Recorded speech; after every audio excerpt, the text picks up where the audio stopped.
All right, my friends, happy Saturday morning or happy Monday night. This is the Start Spreading the News podcast, and it is also the Dr. Sem Yankees show.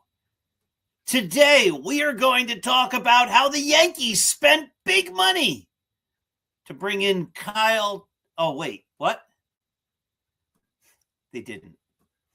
Today, we are going to talk about how the Yankees spent big money to bring in Bo Bush. What's that? Oh, they didn't. They didn't. That was the Dodgers and the Mets. That was the Dodgers and the Mets. Today, we are going to talk about how the Yankees are not spending any money to try to make the 2026 season end better than 2025. All right, I think we'll talk about how the Yankees refuse to spend any money to make the team any better than last year. All right, all silliness aside, my friends, this is the Dr. Sem Yankee show. This is the Start Spreading the News Yankee podcast. Here's the introductions. When the music starts, of course. There we go.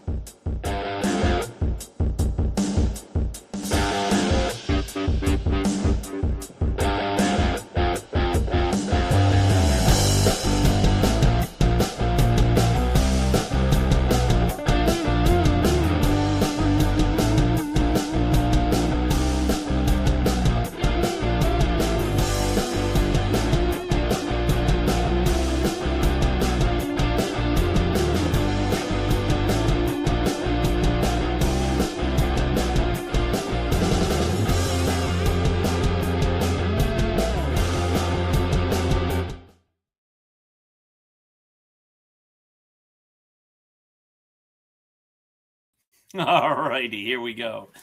Oh, my goodness, all those different networks. There's a couple more we're going to be showing and an intro video for a new network we're going to be part of. But all of that is coming soon.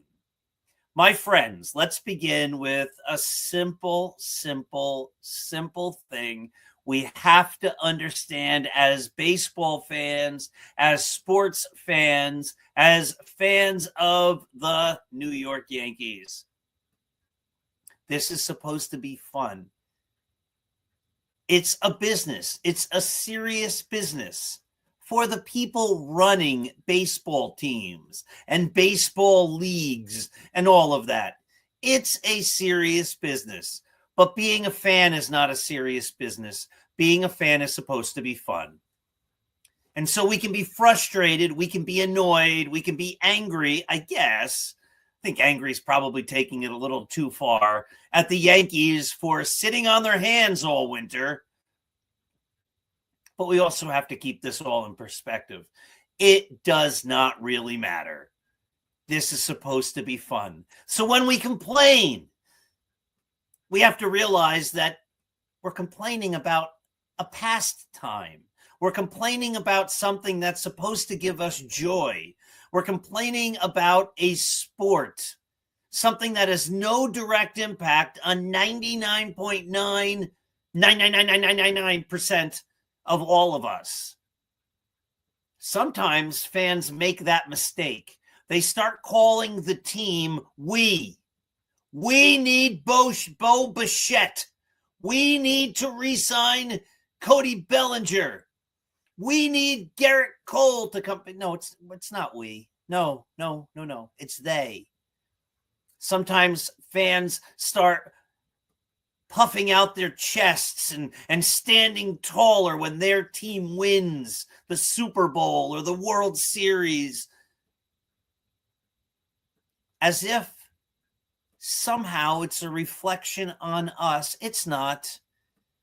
If the Yankees finish in last place in 2026, I'm going to be the exact same person as if they finish in first place in 2026, as if they win the World Series in 2026. It matters little. The only thing that'll matter in my life that will change if the Yankees win the World Series this year, as compared to the Yankees finishing in third place or last place or whatever, is if the Yankees win. If the Yankees win the World Series, if the Yankees have a remarkable season that's loads of fun, I don't see any of this happening, but let's play the if game. If all that happens, I will have less money. That's the only real direct impact the Yankees will have on me. If they win the World Series, I'll probably go out and do what I did in 2009, right? And go get a playoff jersey, a World Series jersey, a sweatshirt, a new hat, or whatever. Maybe I'll go to a few games. Maybe I'll go to a World Series game. All that means is I'll be giving the Yankees more money. Right now, I don't plan to give them a dime. But that's my decision. That's how I'm going to root for the Yankees. But again, it's just supposed to be fun. If the Yankees win or if the Yankees lose, it doesn't change my life in any meaningful way.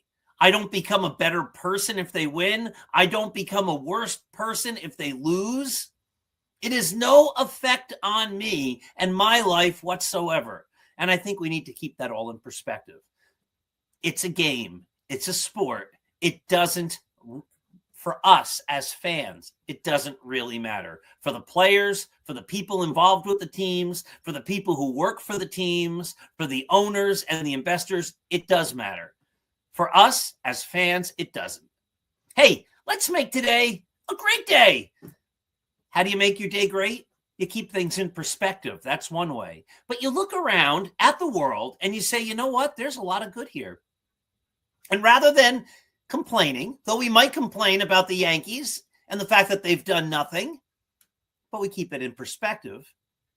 But rather than complain about all the things wrong in life, I don't like this, I don't like that, I'm angry about this, I'm angry about that. We need to look around and see all the things in our own lives and the lives of the people around us that are good, because there's much good. There is much, much, much good.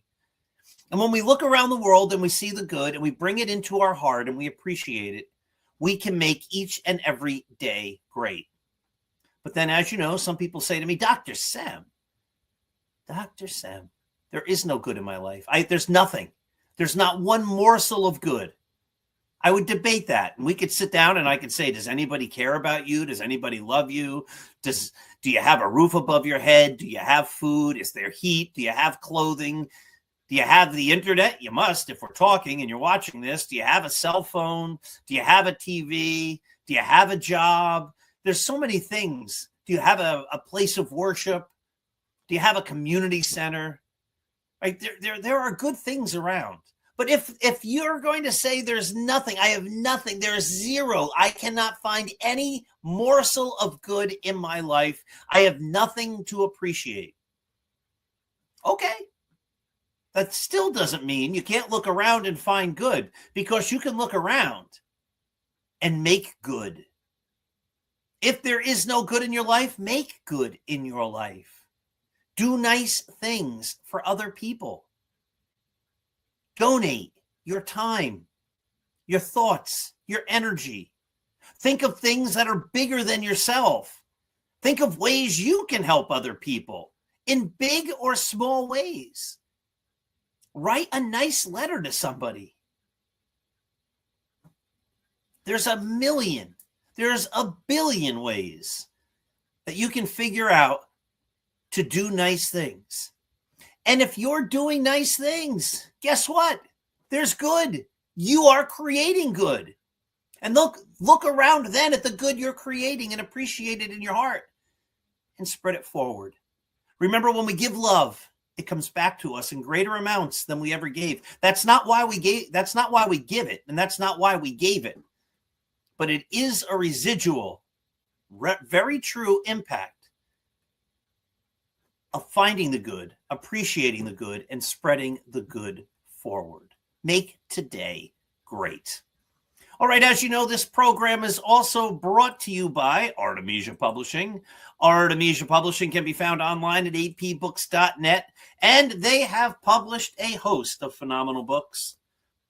They published the least among them.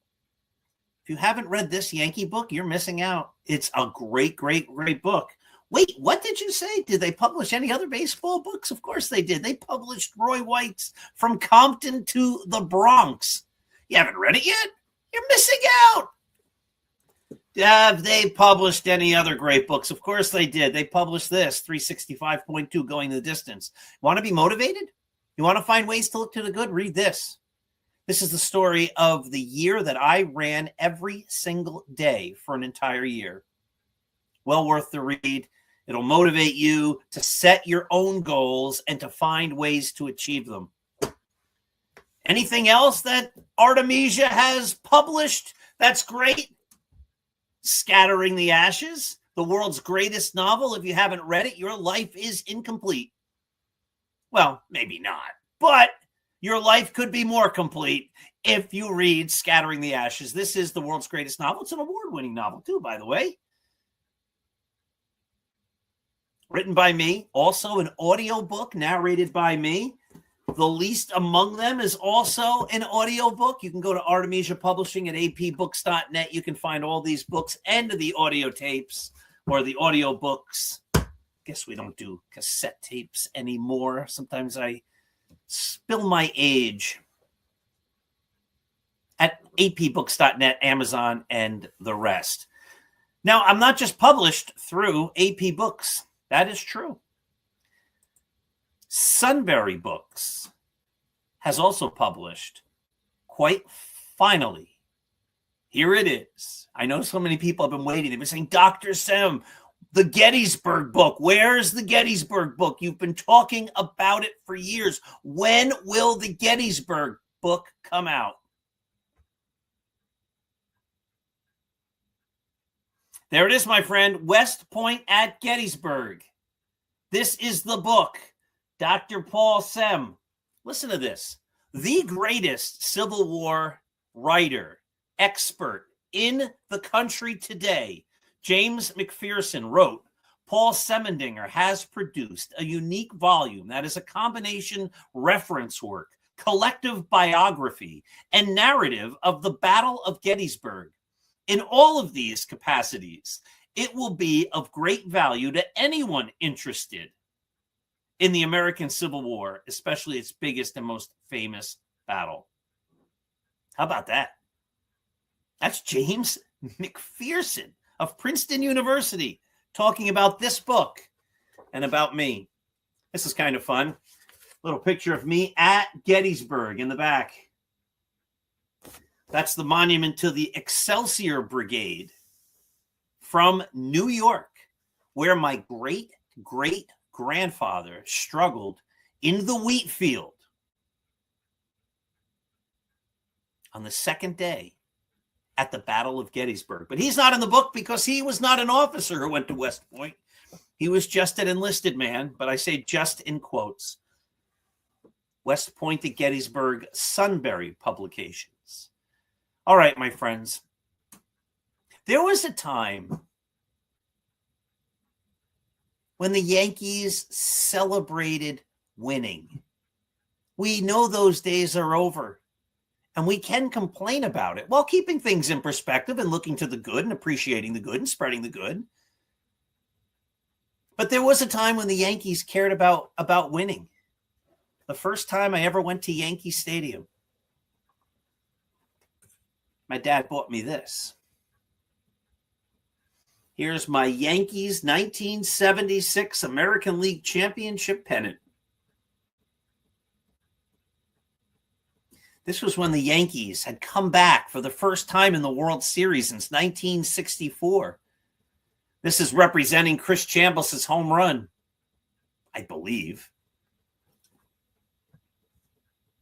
And then that year, because they didn't win the World Series, they went out and they got Reggie.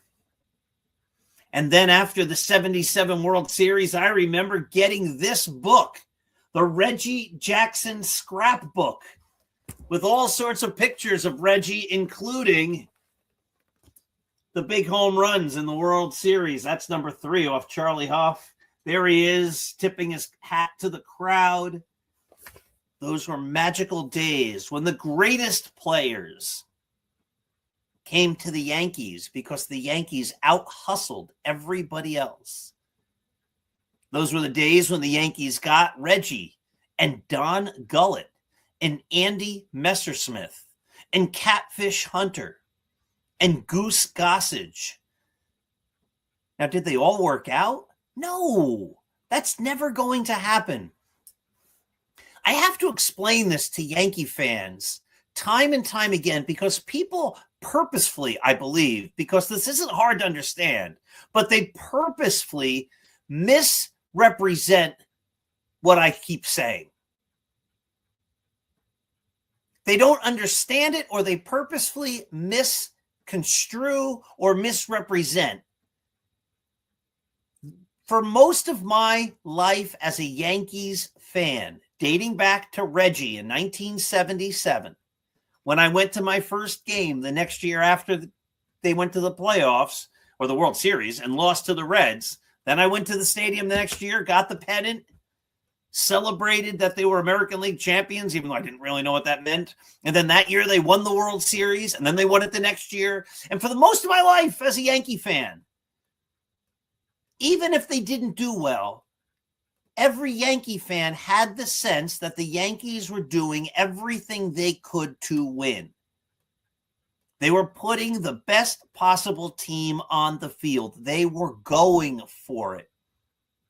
This was especially true, and it's the best representative of what I'm talking about, in the 2000 aughts, if you will, from 2001 to 2008.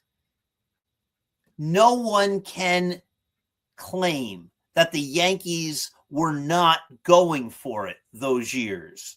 They were putting great players on the field and in virtually every single position. And each year they were getting new great players, including guys like Gary Sheffield, Hideki Matsui, Jason Giambi, Mike Messina, Alex Rodriguez, Johnny Damon. I mean, on and on. Did they make mistakes? Of course they made mistakes. Of course they did. But you had the sense on opening day of spring training, you had the sense all winter before the season that it was going to be a great year because the Yankees were going for it. And this is what people don't understand or purposefully misrepresent. They say all Yankee fans want is a World Series victory. That's not quite right. Yes, that's all I want in one sense, because the Yankees should be about excellence. And if they don't win the World Series, because they're the Yankees and not the Mets and not the Pirates and not the Brewers and not any other team outside of the Dodgers, failure to win the World Series has to be seen as some sort of a letdown, as some sort of a failure. You didn't accomplish the task. Yes, I want the Yankees to win the World Series every year, but I don't expect them to win the World Series every year. To expect that would be ludicrous. It's not going to happen. It has never happened, ever, for any team in any sport. No matter how great you are, you're not going to win the World Series or the Super Bowl or whatever every single year. No matter how fast you are, you're not going to win every single race every year. And that's just determined on yourself.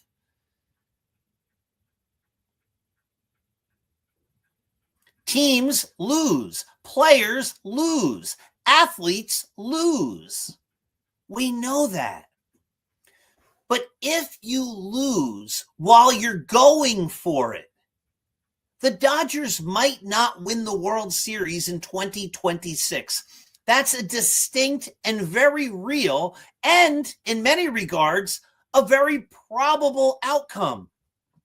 But if I were a Dodgers fan, I wouldn't be upset. I'd be disappointed that they didn't win it all at the end. I'd say, oh my goodness, we could have done it. But I would know they put their best efforts out there, as I did as a Yankee fan in 01 and 02 and 03 and 04. My goodness, the Red Sox won the World Series in 04. It was a disaster. And 05 and 06 and 07 and 08 even. Though it was starting to dwindle then, of course. But I knew they were putting the best team out there. They were going for it. And I was disappointed that they didn't win, but I wasn't disappointed in the franchise because I knew they were going for it. And as someone who believes in excellence, that's how I live my whole life. I say, I want to be the best at whatever I do. I expect the same thing from the Yankees. I don't really follow football. I'm a Jets fan. If you would consider me that, I don't really care if they win or lose. But I don't watch every football game. In fact, I don't think I watched any Jets game this year because they were terrible. But if the Jets are good, they'll give me some interest. But I don't invest in the Jets. I invest in the Yankees. I expect the Yankees, because they're the Yankees, to go for it every year, to put the best team on the field. I don't expect that of the Jets. I don't expect that of any other team, except the Dodgers. Because teams can't do that, but the Yankees can. And the Yankees built their brand. They built their fan base. This is what people don't get. They built their fan base on that notion. We're the Yankees. We're the best. We're going for it. We're not going to win it all the time. I don't expect them to. I want them to, but I don't expect them to. But I expect them to go for it. And what we've seen out of the Hal Steinbrenner, Brian Cashman era is a philosophy that says we're only going to be good enough. We don't have to be great. We just want to win the regular season or finish within the wild card playoffs. We want to be part of a postseason run. We want to be part of a pennant chase. And then we hope to get in. And then we hope good things happen. Maybe he catches fire and can carry the team, whoever those people might be on a given year. And maybe they can carry us all the way to the World Series and a World Series victory. Or maybe we know that the competition isn't all that good, so we don't have to be all that better to probably make the playoffs. That's the wrong, completely wrong attitude. And what the Yankees are doing in this era, one World Series in 25 years, one World Series victory, championship season. What the Yankees are doing is trashing their legacy and their tradition. And they're saying to the Yankee fans, it's okay to only be pretty good. And that's not what we're used to. That's not what we enjoy. And it's driving fans away. I know, I talk to them every single day. They write in on the blog. I'm not going to any games this year. That's what they're writing. I couldn't care less about the Yankees. I'm done with the Yankees. And they are. They're sincere. They're fed up. Because while the Yankees are accepting mediocrity, or maybe you want to, they're not mediocre. They've been over 500 every year since 1993. They're mostly in the playoffs over all the time. Yeah, and some of the years they get bounced after one game or whatever, but you get the idea. They're not striving for excellence.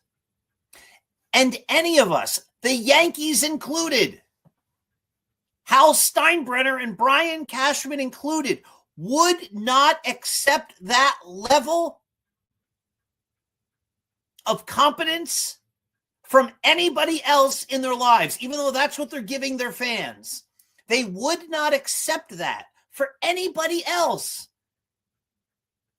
If you sat down, I guarantee this. I've never met Hal Steinbrenner. I'd love to. I'd love to tell him how to run his team. I'd love for him to listen to me because I can do a good job. I'd make the Yankees winners if he let me, if he gave me the resources and let me do what's necessary. I guarantee it. You don't know anything about running a baseball team. I don't. No. But I know what striving for excellence means, and I know what creating a culture of excellence means. I know a lot about that. But if you sat down with Hal Steinbrenner and you said, hey, Hal, like your personal physician, if I could get an appointment, should I? How good is he or she? Hal would say, oh, my God, I got the best. I have the absolute best physician. Hey, Hal, do you go to a chiropractor? Yeah. How is he? He's the best or she. How's your dentist? She's the best. How's your eye doctor? Nobody better. How's your car mechanic? Oh, my goodness. Your car salesperson.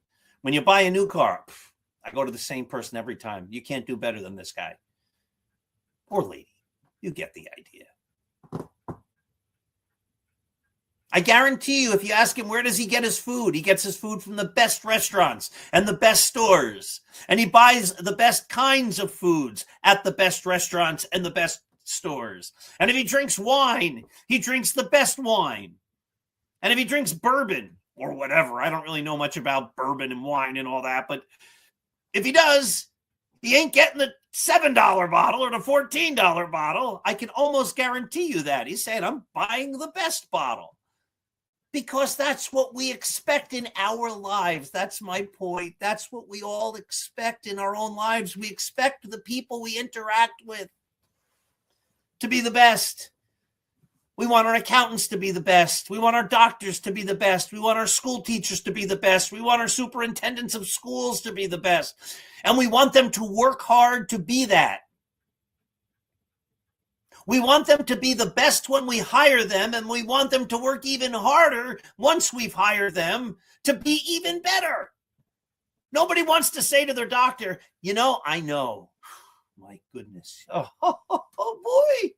In 2012, you were the greatest doctor in the world, baby. You were tops. You were the great. Oh, my goodness. You were so great. You're lousy now, but I'm going to still keep going to you because you were so great 13 years ago or 15 years ago or whatever. We wouldn't put up with that. We would not put up with that. And yet the Yankees, Brian Cashman and Hal Steinbrenner and all the rest of them want us as fans to accept that as the product they're putting on the field as the New York Yankees. Again, they were the Baltimore Orioles. All right. We understand you can't put the greatest team on the field. They're the Kansas City Royals. Okay, I get it. They're the New York Jets. Sure, I get it. You can't do it. You never will if you're the Jets. But this is the Yankees. And the message the Yankee ownership is giving and the management is good enough is good enough. And it's simply not, because they wouldn't and we don't accept that in any other facet of our lives. We should be striving, but we need and want to be the best in everything we do. And the people who surround us, we want them to be the best in whatever they do. And when they're not, we move on. We go to the accountant and he's like, yeah, I'm not quite sure what I'm doing. I'm having trouble. I don't really keep up with the current tax code. We go to the doctor and he's like, yeah, I have no idea.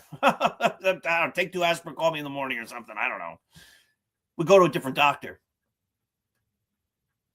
Our tooth hurts. We go to the dentist and the dentist goes, I can't find anything. And then you go to another dentist and they go, oh, yeah, you had a cavity.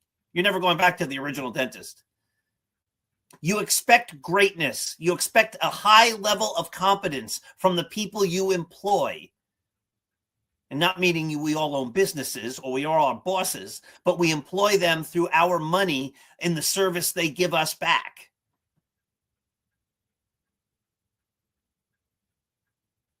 And yet the Yankees don't accept that, don't expect that, and they don't deliver that. And that's why their fan base is fed up with them. And that is why their fan base is walking away. And each year, more and more fans walk away because the Yankees want to give their fans something well short of excellence, while other teams like the Los Angeles Dodgers are doing all they can to continue to bring their fans not just excellence, but greatness. If the Dodgers don't win the World Series this year, their fans can at least say they went for it and something went wrong along the way, but they went for it. If the Yankees don't win the World Series, which they won't, the fans are going to say they didn't care. And if they don't care, why should I?